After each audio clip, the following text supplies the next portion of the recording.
Ce soir, je vous invite à ouvrir votre Bible à Hébreux chapitre 4, et après nous allons aussi regarder Matthieu chapitre 11.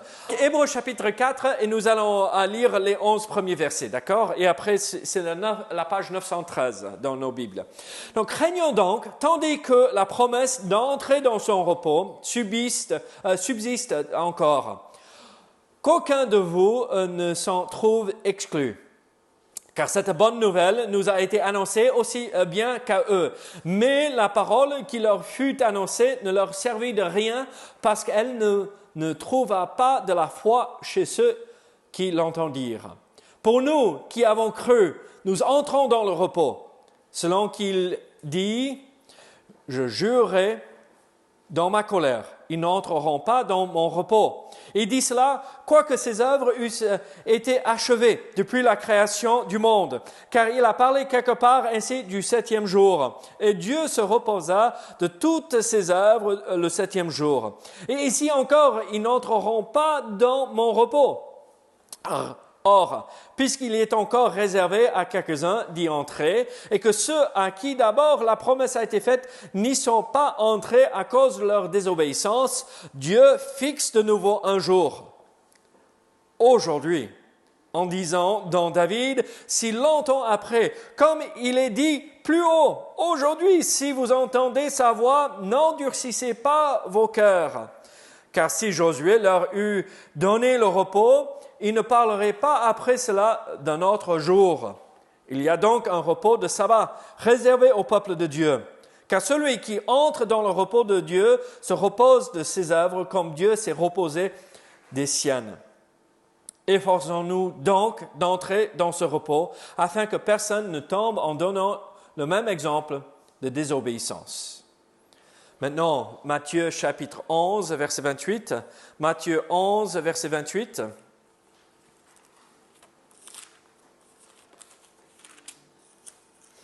Page 741.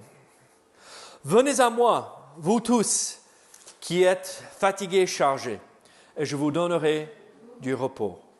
Prions ensemble. Seigneur, sois avec nous ce soir, aide-nous à comprendre ce que tu veux nous enseigner. Permets que nous puissions retrouver du repos pour notre âme, pour notre esprit. Même pendant cette vie ici-bas. Seigneur, le repos est possible. Et nous voulons saisir cette promesse aujourd'hui, à partir de ce soir, pour que nous puissions vivre une vie tranquille, une vie remplie de paix et ne pas être agités, emportés par les divers vents qui peuvent souffler, Seigneur, mais que nous ayons nos yeux fixés sur toi. Seigneur, merci pour tout ce que tu nous donnes. Au nom de Jésus. Amen. Je ne sais pas pour vous, mais honnêtement, ce soir, j'ai besoin de repos. Paul, tu serais d'accord avec moi? Oui. Marie, tu serais d'accord avec moi? Oui. On a tous besoin de repos d'une manière ou d'une autre. On a besoin de repos. Et en fait, le repos est essentiel pour mener une vie tranquille, une vie où nous pouvons en fait réussir dans tout ce que nous faisons dans la vie de chaque jour, la vie quotidienne, mais aussi la vie avec le Seigneur.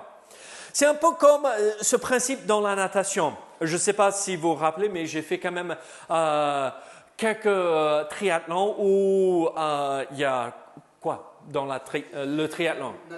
Natation, vélo, cyclisme et les courses à pied, d'accord? Et donc, j'ai fait quand même quelques courses où j'ai fait un demi-mile, donc ça fait un peu plus d'un kilomètre, à peu près 1 kilomètre de natation à un moment donné.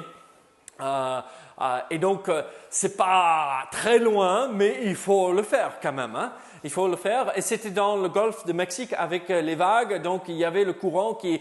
Et donc, la natation, c'était l'élément du triathlon que je détestais le plus. Le vélo, ça allait. La course à pied, ça allait. Mais la natation, là, je peux mourir. parce que je peux me noyer. Donc, le vélo, si je tombe, c'est pas grave, je casse un os, c'est rien de méchant. Course à pied, c'est pas grave. Si je trébuche, je me ramasse et j'ai juste des plaies et c'est rien de méchant. Mais la natation, on meurt. Mais avec la natation, il y a une vérité très importante. C'est cette réalité qu'en fait, quand on nage, il faut toujours trouver un système où on trouve un certain élan, mais dans cet élan, on a un moment de repos où les muscles peuvent se détendre, sinon on se fatigue extrêmement vite et après les crampes arrivent et on est pris par la douleur et on se noie là. Et alors, dans la natation, il faut trouver une manière de se reposer, même si ce moment de repos est si petit, il faut pouvoir laisser les muscles se reposer même une demi-seconde afin de reprendre la suite. Mais c'est la même chose pour nous dans notre nature trinitaire, corps, âme et esprit. Nous avons besoin de faire une pause ou de se reposer si nous voulons réussir dans cette vie ici-bas avec le Seigneur et dans la vie de chaque jour. Il y avait un joueur de baseball et pendant qu'il jouait le championnat de baseball, the World Series, vous n'avez jamais regardé un match de baseball? C'est lent, c'est très lent. C'est très lent. Hein? Moi, j'aime pas le baseball, mais Mélisse et moi, on parlait de cela hier soir. En grandissant, elle allait regarder les matchs des Yankees. Et moi, je suis même allé avec la famille une fois ou deux. Je ne me rappelle plus. Oui, j'aime bien parce que... Oui, ça, c'est pas mal. Quand on joue, c'est pas mal. Mais pour regarder, c'est... Mais en tout cas... Pendant le championnat de baseball, the World Series, Bob Ball a été interviewé et on lui a posé cette question. Après the World Series, le championnat, qu'est-ce que vous allez faire? Il a dit, je vais aller retrouver mon père et lui donner un coup de main. Ah? Ben, qu'est-ce qu'il fait? Et Bob a répondu, absolument rien du tout. Je vais me reposer. On peut être au plus haut niveau, être un athlète extraordinaire, mais aussi avoir besoin du repos. Et c'est en fait la même chose que nous avons besoin dans notre vie avec le Seigneur. Nous avons besoin de repos et ce n'est pas le repos où on ne fait rien, d'accord? Ce n'est pas qu'on ne fait rien, c'est là on est tranquille dans notre âme et dans notre esprit et on n'est pas troublé. Plus que jamais, dans notre monde, nous avons besoin de repos. On a besoin d'avoir notre âme et notre esprit tranquille quand nous voyons tous les événements autour de nous. Il faut trouver du repos. Mais la question pour nous, c'est que est-ce que un repos est disponible ou une âme tranquille, apaisée? Est-ce que c'est toujours possible? Et ma réponse à cela, c'est oui. Et en fait, c'est ce que Dieu veut et demande que ses enfants aient, qu'on ne passe pas à côté de cette promesse qu'il nous donne. Mais qu'est-ce que je veux dire par le repos? Quelle est la signification du repos? En fait, si vous regardez dans Hébreux chapitre 4, nous voyons que le repos a plusieurs idées. Alors, en fait, le repos, c'est un mot qui est traduit d'un mot grec, katapoussis, et l'idée, c'est s'arrêter de travailler, mettre fin à une action. Et donc là, on est agité, on court dans tous les sens, et ce que Dieu dit ici, c'est il faut s'arrêter, arrêter de travailler, arrêter de faire une action, et regarder à lui en obéissant à ses commandements et nous retrouverons le repos pour notre âme. Pas forcément où on travaillera, il y aura toujours des activités à faire, mais en nous, on ne sera pas agité et déboussolés par tout ce qui se passe autour de nous. En fait, quand c'est en relation avec Dieu, cette idée de repos que nous retrouvons, le début de cette question a commencé en Hébreux chapitre 3. Donc, je vous conseille de lire chapitre 3 et chapitre 4 de l'Épître aux Hébreux. C'est le repos qui était disponible aux Juifs, aux Israélites pendant qu'ils servaient le Seigneur, mais à cause de leur désobéissance, ils ont perdu ce repos. Et là, nous voyons que quand c'est en lien avec le Seigneur, il faut arrêter nos propres efforts pour obtenir le salut. Il faut arrêter de faire nos propres efforts pour avoir une âme apaisée et calme et tranquille. Il faut regarder au Seigneur et c'est lui qui nous l'accorde quand nous commençons à obéir à sa voix. Et donc, la signification du repos, c'est ceci dans le sens littéral du mot katapoussis, le repos. S'arrêter de s'agiter, mettre fin à une action spécifique. Mais encore dans en Hébreux chapitre 4, nous voyons dans le contexte chapitre 3 et chapitre 4 qu'il y a plusieurs idées aussi liées à ce repos qui est disponible pour nous. Le repos signifie la libération de nos soucis et de nos fardeaux. Où nous sommes libérés de ces fardeaux que nous portons. Je ne sais pas pour vous, mais moi, j'ai les épaules fatiguées. Vous? Comment être libéré de ce fardeau? Oui. Certains s'irritent facilement et le repos mental ou émotionnel est impossible. C'est comme cela qu'un commentateur l'a dit. Bon, il ne faut pas faire signe, hein? D'accord. Mais il le reconnaît là, il dit... Le repos ne signifie pas que nous sommes libérés du stress. Là, on est entouré chaque jour de cette réalité. La voiture tombe en panne, je perds mon boulot, j'ouvre le frigo, il n'y a pas assez pour manger pour la semaine et aucun moyen de faire les courses. Vous voyez, la vie est remplie de ces choses qui pourraient nous emporter. Mais en fait, le repos ne signifie pas que toutes ces choses-là sont enlevées, effacées de nos vies, mais cela signifie que c'est la délivrance du fardeau que ce moment de stress engendre. Vous voyez ce que je veux dire? Comment puis-je être libéré quand quelque chose arrive dans ma vie et normalement je suis déstabilisé par cela? Comment puis-je être calme et apaisé malgré l'événement? C'est ça ce que veut dire, ce que signifie le repos ici. Le repos signifie qu'on trouve une paix ou une maîtrise de soi et qu'on est tranquille à l'intérieur de nous, malgré ce qui se passe autour de nous. Ça peut être l'ouragan, mais il faut être paisible au milieu de la tempête.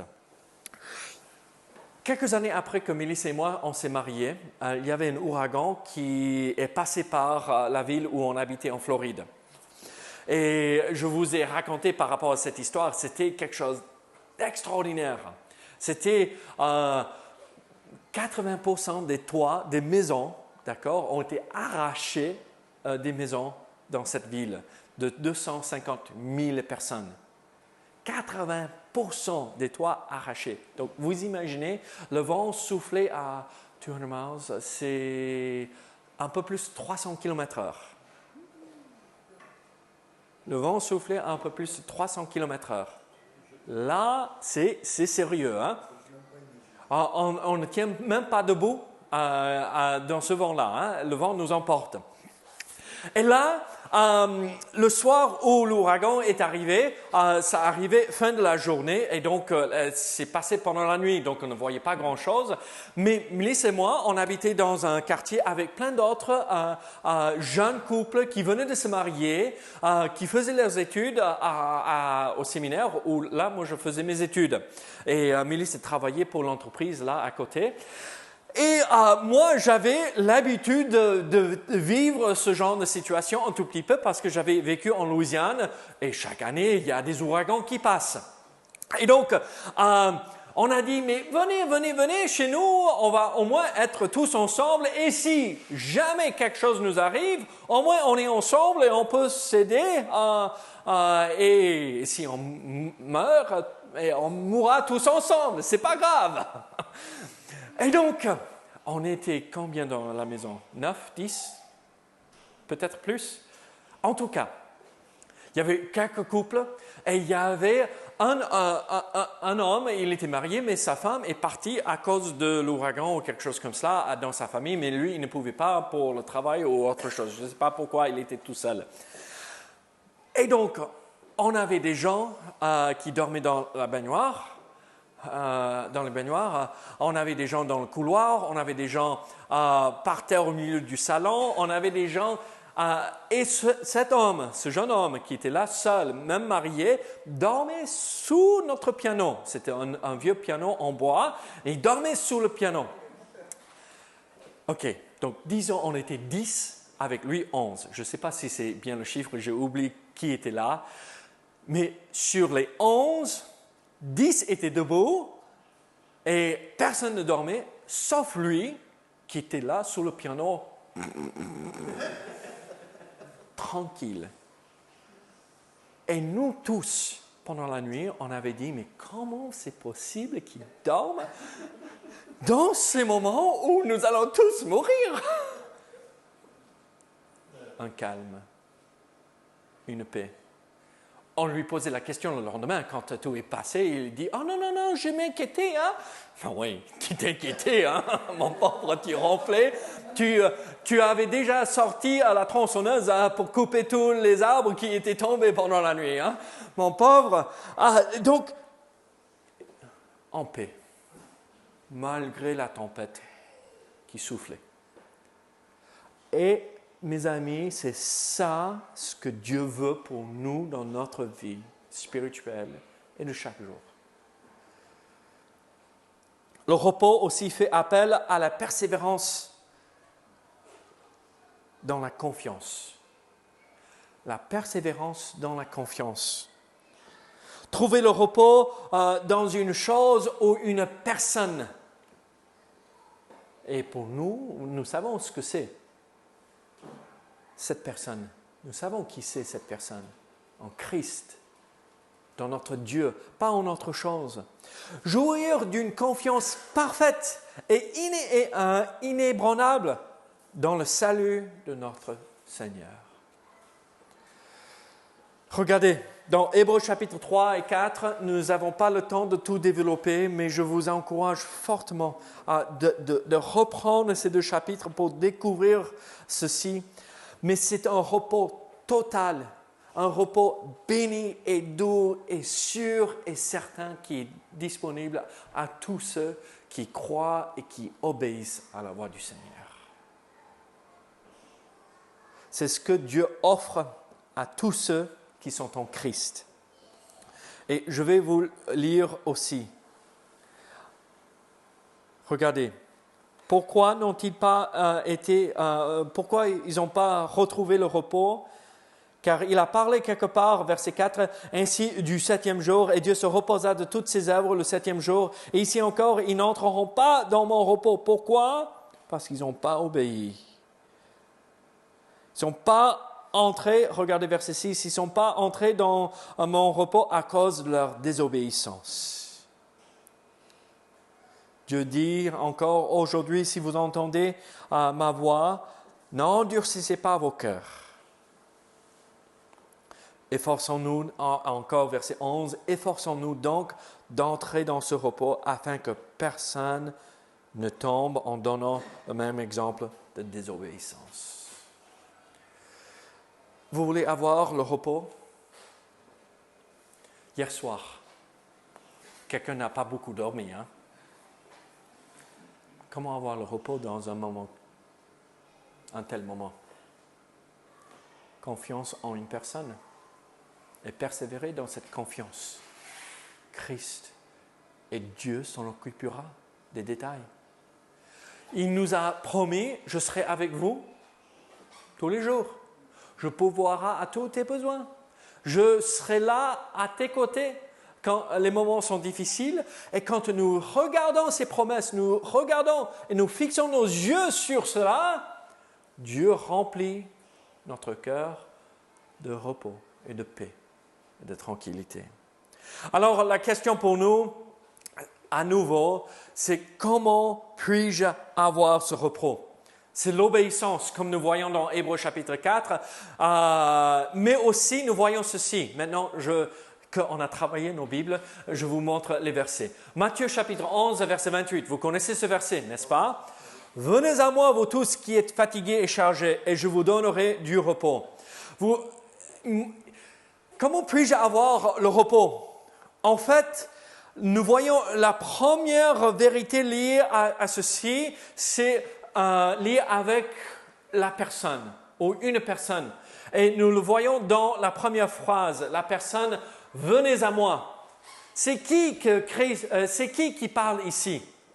Christ. Oui, j'ai donné la réponse, c'était trop facile. Hein? Venez à moi. Regardez, venez à moi, ça veut dire venez à moi pour le salut et le repos est établi par la suite. Mais venez à moi quand tout va mal dans la vie, quand la santé disparaît, quand il n'y a plus d'argent dans le compte en banque, quand il n'y a rien. Venez à moi. Ce n'est pas juste le salut ici qu'on évoque, mais c'est les événements de chaque jour. Venez à Jésus-Christ. Ça veut dire courir vers notre Sauveur. Et quand ça va mal, quand nous ne savons pas comment on va s'en sortir, nous voyons la suite de Hébreux chapitre 4. Qu'est-ce que nous avons dans la suite de Hébreux chapitre 4? Venez, présentez-vous devant ce grand trône de grâce et fléchissez les genoux et déchargez-vous de ces fardeaux que vous portez parce qu'il répond à nos prières. Je vais être méchant. Hier soir, tu as prié? Sur le moment, non. Mais après, oui. C'est une réaction naturelle, moi je dirais. Ce n'est pas pour critiquer. Moi, je fais pareil très souvent. La voiture tombe en panne. OK, comment vais-je me débrouiller? Vous voyez? Quelque chose casse. Comment vais-je faire dans cette situation? Et après, oh oui, Seigneur, merci de ton aide. Aide-moi dans ce... Est-ce que c'est répondre à ce commandement? Non. Moi, je suis le premier à reconnaître que je ne fais pas ça tout le temps. Mais comprenez que Christ veut nous répondre quand nous prions. Beaucoup cherchent le repos en partant en vacances.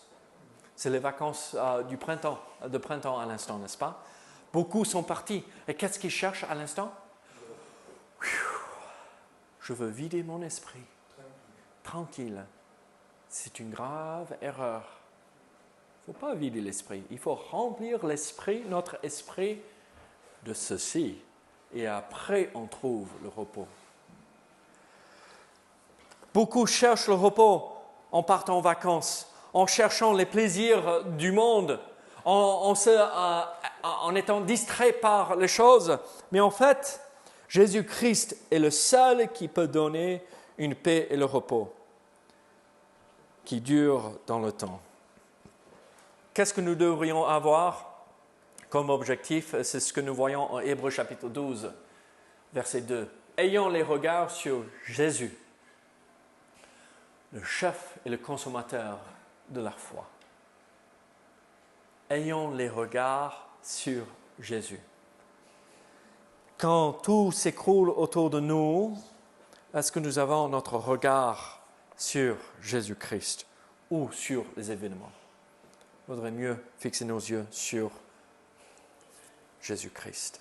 Comment trouver le repos? Bien sûr, c'est l'obéissance, comme nous avons vu en Hébreux chapitre 4, mais c'est lié avec l'obéissance à une personne. Obéir à Jésus-Christ, venir à lui, et il nous accordera le repos. Mais ce qui est merveilleux, c'est ceci. Regardez les personnes concernées. Vous tous qui êtes fatigués et chargés. Ce n'est pas vous tous qui sont, bon, soyons gentils, Saint-Gaudinois. En fait, pas Saint-Gaudinois, pas Saint-Gaudinois, pas Saint-Gaudinois, pas Saint-Gaudinois, pas Saint-Gaudinois, pas Saint-Gaudinois. Personne ici dans la pièce, sauf nos enfants, même tes enfants sont nés à Toulouse, sauf les miens, l'étranger. Non mais, ce n'est pas que les Saint-Gaudinois. Ce n'est pas que pour les Français. Ce n'est pas que pour... C'est pour nous tous. Très souvent, on dit, non, c'est mon caractère, c'est ma nature, ça ne me permet pas de me poser, être tranquille. J'aime beaucoup la sœur de Mélissa. Je ne vais pas dire laquelle, mais j'aime beaucoup la sœur de Mélissa. Mais elle n'est jamais tranquille, n'est-ce pas? Il y a toujours quelque chose qui se passe dans sa vie. Il y a toujours un souci. Et si on n'a pas, il faut qu'elle en fabrique.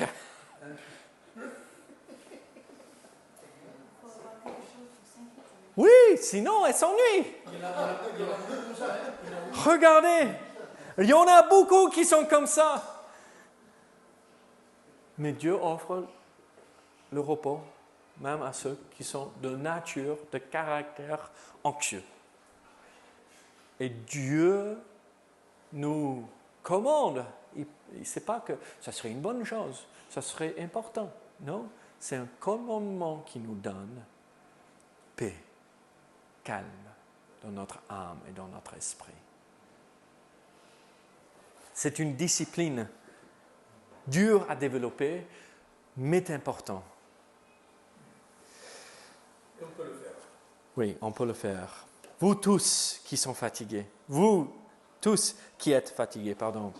Ça veut dire, pratiquement parlant, les inconvertis chargés de la culpabilité du péché aussi. Il veut qu'ils trouvent le repos. Mais aussi pour le chrétien préoccupé par les événements de la vie, Dieu veut nous offrir le repos. Regardez, Matthieu 9, verset 36. Voyant la foule, il fut ému de compassion pour elle, parce qu'elle était languissante et abattue, comme des brebis qui n'ont point de berger. Là, le contexte, nous savons, nous comprenons que c'est ceux qui ne reconnaissent pas Jésus, Dieu comme sauveur. Mais ça peut s'appliquer à nous aussi. Nous sommes ces brebis, et est-ce que nous sommes abattus?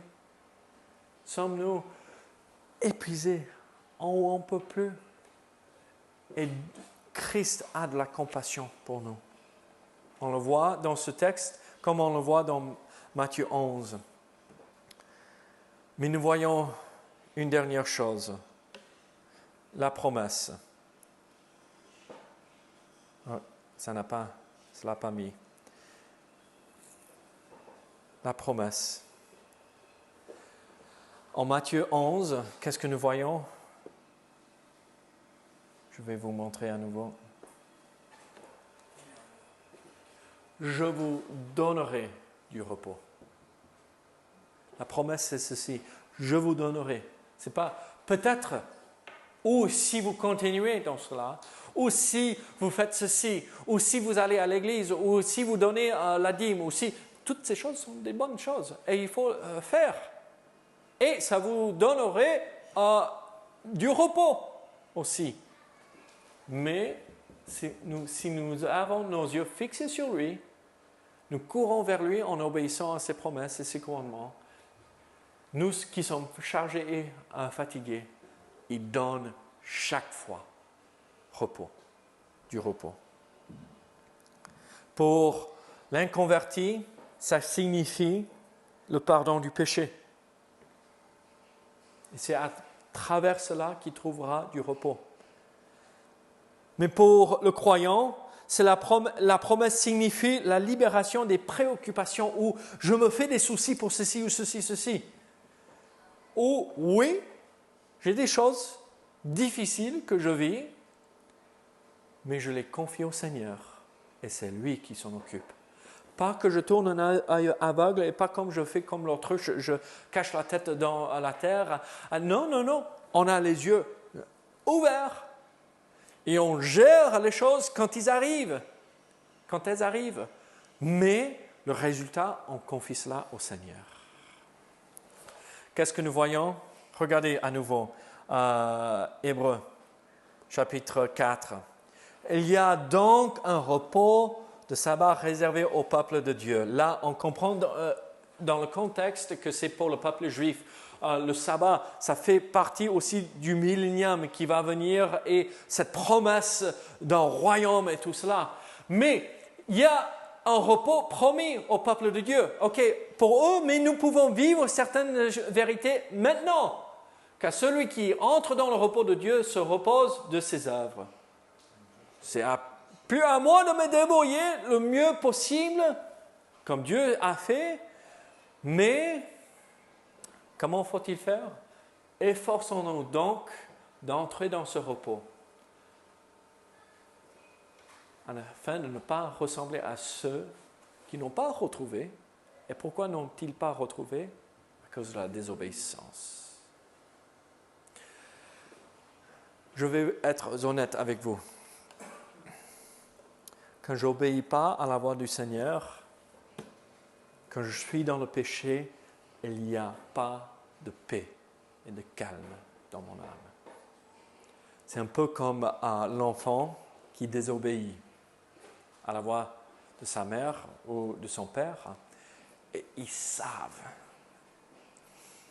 Là, juste avant de partir pour venir ici, Yann a... Il est énervé maman. Oh, il répétait la même phrase à maintes reprises. Maman a dit, arrête Yann, ça suffit. Et il a continué. On ne sait pas s'il a entendu la voix de maman, mais moi je crois qu'il a bien entendu la voix de maman. Il a continué. Yann, arrête. Et moi je monte et j'entends toutes... Hey, t'as entendu ta mère? Tu veux un résultat difficile à accepter? Tu viens avec moi à l'église ou avec maman? Il ne sait plus s'il peut aller avec moi pour libérer Dominique ou pas. Il n'était pas en paix. Parce qu'il savait bien qu'il avait désobéi.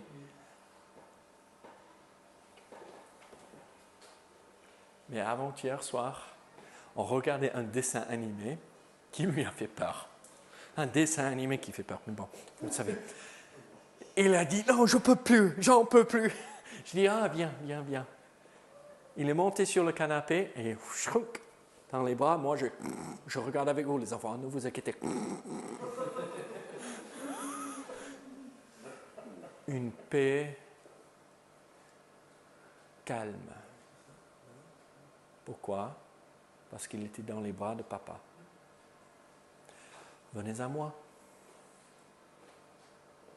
Et Dieu nous prend dans ses grands bras et nous accorde la paix. Alors, allons-nous obéir? L'obéissance, c'est la meilleure chose parce que ça nous accorde ce repos. Prions ensemble. Seigneur, merci pour ce repos que tu nous donnes. Béni sois-tu, au nom de Jésus. Amen.